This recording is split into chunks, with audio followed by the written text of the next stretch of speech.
Bélgica. El corazón de Europa. La capital de la Unión Europea. La ciudad donde se toman las decisiones que afectan a 450 millones de personas. Chocolate, cervezas, ciudades medievales perfectas. Eso es lo que te venden. Pero hay una Bélgica que no aparece en las postales. Una Bélgica construida sobre montañas de cadáveres. Una Bélgica que hoy se ahoga en cocaína y corrupción. Esta es la historia que no querían que conocieras. Entre 1885 y 1908, un hombre convirtió el Congo en su propiedad privada. No una colonia. Su propiedad personal.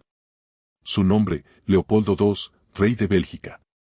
2.350.000 kilómetros cuadrados. Un territorio 60 veces más grande que Bélgica. Y lo que hizo allí supera la imaginación del horror más oscuro. 10 millones de muertos. Algunos historiadores calculan que la población del Congo cayó de 20 millones en 1885 a 10 millones en 1908. 10 millones. Más que el Holocausto. Pero nadie lo recuerda. Nadie habla de ello. ¿El método? Terror absoluto.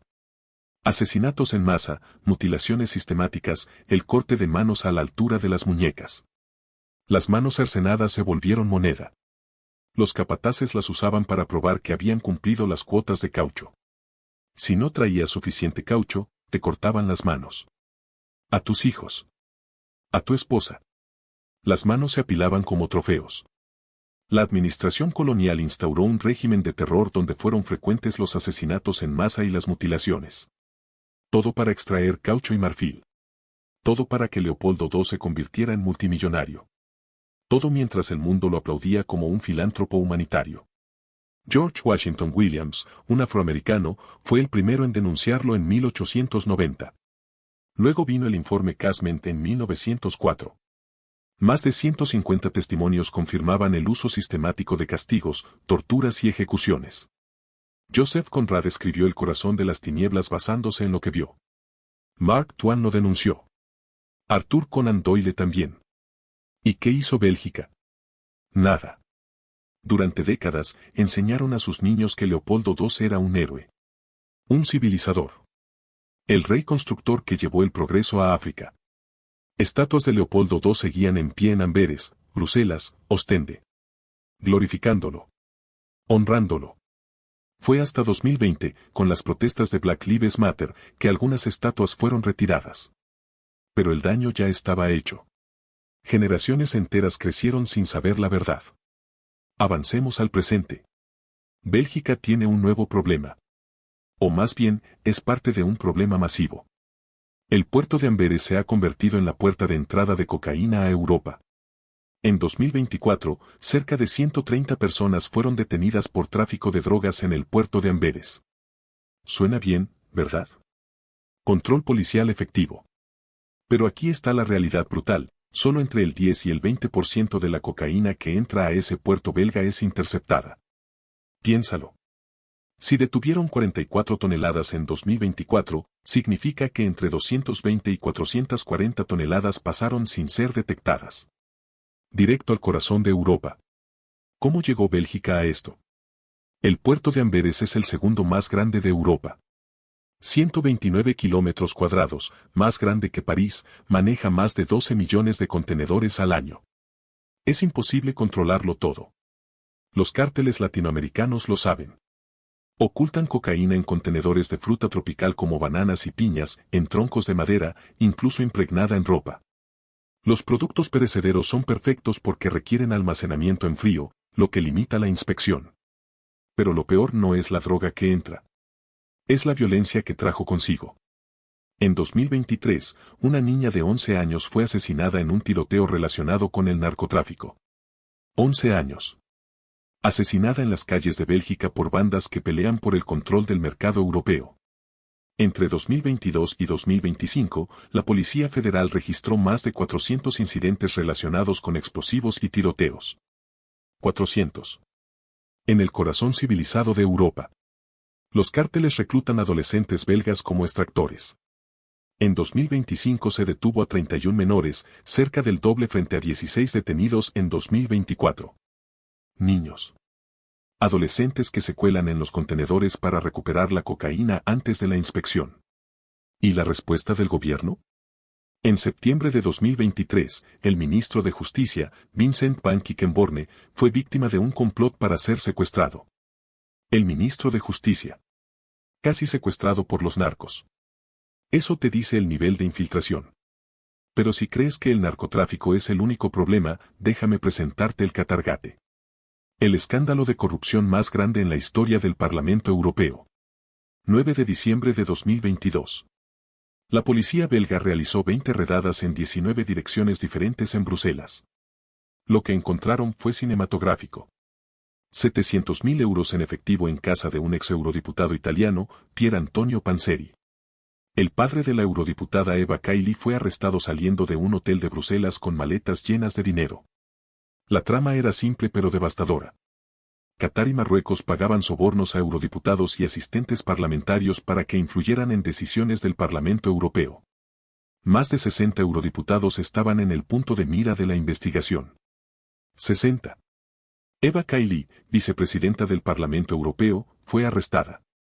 Semanas antes había dicho en el Parlamento, Qatar es líder en derechos laborales.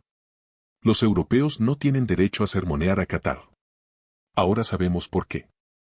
Francesco Giorgi, pareja de Kaili, confesó que manejó dinero en nombre de una organización dirigida por Panzeri que tenía relación con Marruecos y Qatar. La red era profunda.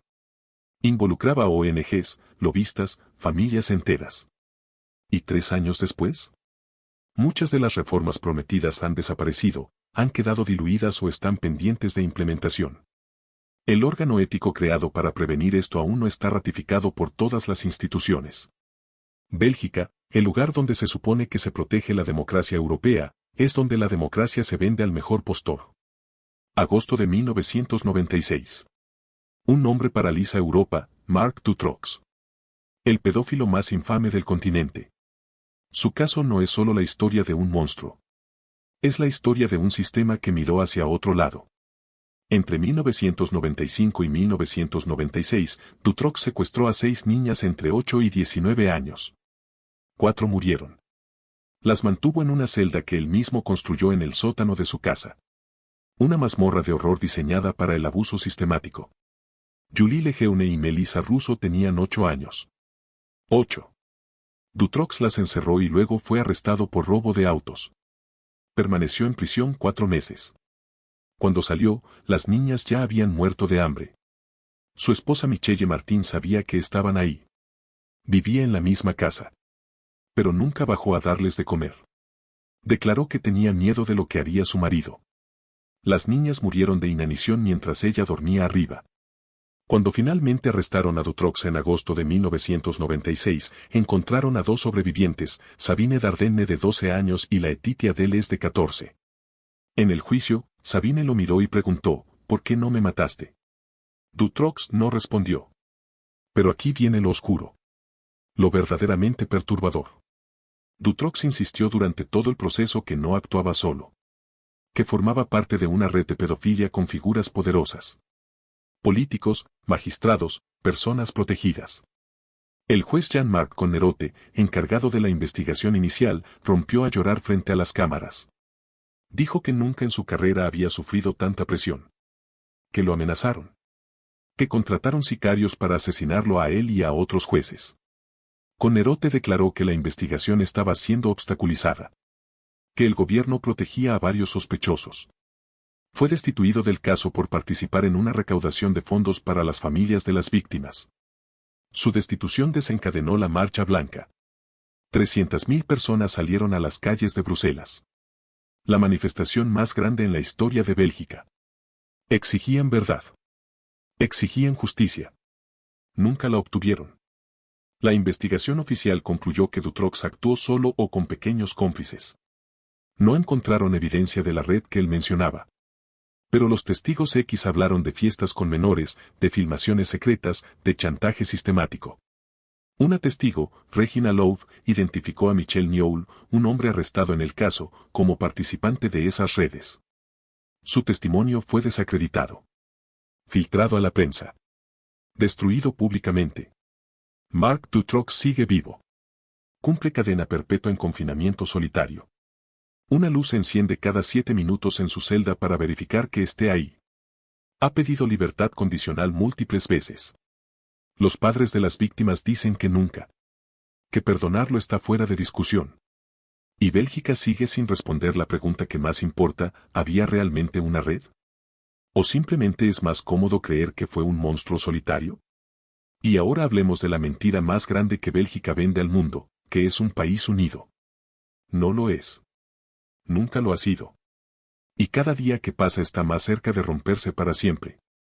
60% de la población habla neerlandés en Flandes. 40% habla francés en Valonia. No se entienden entre ellos.